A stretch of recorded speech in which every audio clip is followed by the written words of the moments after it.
Hour 6, your hands start shaking. Hour 24, your brain starts fighting itself. Day 3, most people give up, right before the turning point. Week 2, something starts to feel different. Month 1, your body is no longer the same. Month 6, your liver looks like a different organ. Year 1, parts of your brain physically grow back. This is the timeline no one shows you. The first few days feel worse than you expect, and that's exactly how you know it's working. So what actually happens when you stop drinking? The decision to stop drinking is a pivotal moment, a commitment to reclaiming your health and well-being. But what actually happens on a physiological level when the alcohol stops flowing? What unfolds hour by hour inside your body, and most critically, inside your brain? The journey is a complex and fascinating process of recalibration, and it all begins with the very first day. Let's break down the science behind that initial, crucial 24-hour period. The first 24 hours after your last drink are, for many people, the most physically and psychologically intense phase of the entire process. Symptoms like anxiety, insomnia, and a general sense of unease often emerge within just 6 to 12 hours. To understand why this happens, we need to look at how alcohol interacts with your brain's delicate chemical balancing act. At its core, alcohol is a central nervous system depressant. It achieves this by hijacking two of your brain's most important neurotransmitters. First, it enhances the effects of GABA, or gamma-aminobutyric acid. Think of GABA as your brain's primary braking system. It's the calm and collected signal, reducing neuronal activity and promoting feelings of relaxation and sedation. Alcohol essentially presses down on this brake pedal for you. Simultaneously, it suppresses glutamate, which is your brain's main accelerator. Glutamate is an excitatory neurotransmitter, crucial for alertness, memory, and cognitive function. So, when you drink, you're artificially applying the brakes with GABA while taking your foot off the gas by blocking glutamate. Your brain, however, is an incredibly adaptive organ. Its primary goal is to maintain a stable internal environment, a state known as homeostasis. When you drink regularly, your brain recognizes this constant, artificial depression and begins to counteract it. It fights to find its equilibrium. To do this, it downregulates its own calming system by reducing the number and sensitivity of GABA receptors. It's as if the brain is saying, I have too much brake pressure, so I'll start disabling some of the brake pads. At the same time, it ramps up the accelerator. It increases the number of glutamate receptors, making them more sensitive, desperately trying to overcome the sedative effect of alcohol. Over time, your brain establishes a new, altered baseline, one that requires the presence of alcohol just to feel normal. Then, you stop drinking.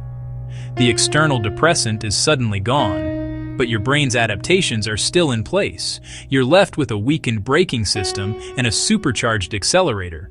The result is a state of profound neurological hyperexcitability. It's like flooring the gas pedal in a car with faulty brakes. This glutamate surge is what triggers the classic early withdrawal symptoms: the racing heart, the hand tremors, the intense anxiety, and the inability to sleep. Your nervous system is firing on all cylinders with very little to calm it down. This is not a sign of weakness. It is a predictable biological response from a brain working hard to find its way back to balance. This is where most people get scared. Anxiety, trembling, sweating, a racing heart. Because this isn't just discomfort. It's your brain relearning how to function. But while it feels chaotic on the surface, something very different is happening underneath. Your liver starts repairing, blood sugar stabilizes, your body begins correcting itself. Even now, healing has already begun. Days 2 through 7 are the valley. This is where most people quit quitting. Symptoms peak around 48 to 72 hours. For some, it can be dangerous, even life-threatening. Broken sleep, irritability, cravings, that constant feeling that something isn't right. If you've tried before, you know this feeling. But even here, your body is recovering. Skin rehydrates, inflammation drops, your gut begins healing, and your sleep is slowly improving. As you enter weeks 2 to 4 of your alcohol-free journey, a significant shift occurs. The acute, often grueling phase of physical withdrawal is largely behind you. You've navigated the storm. This period isn't about just surviving anymore, it's about truly starting to recover. The focus now moves from the body's immediate crisis to the brain's profound, gradual recalibration.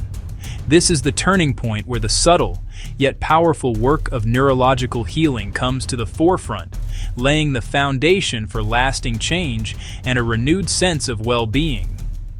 You're moving from a state of deficit to a state of rebuilding.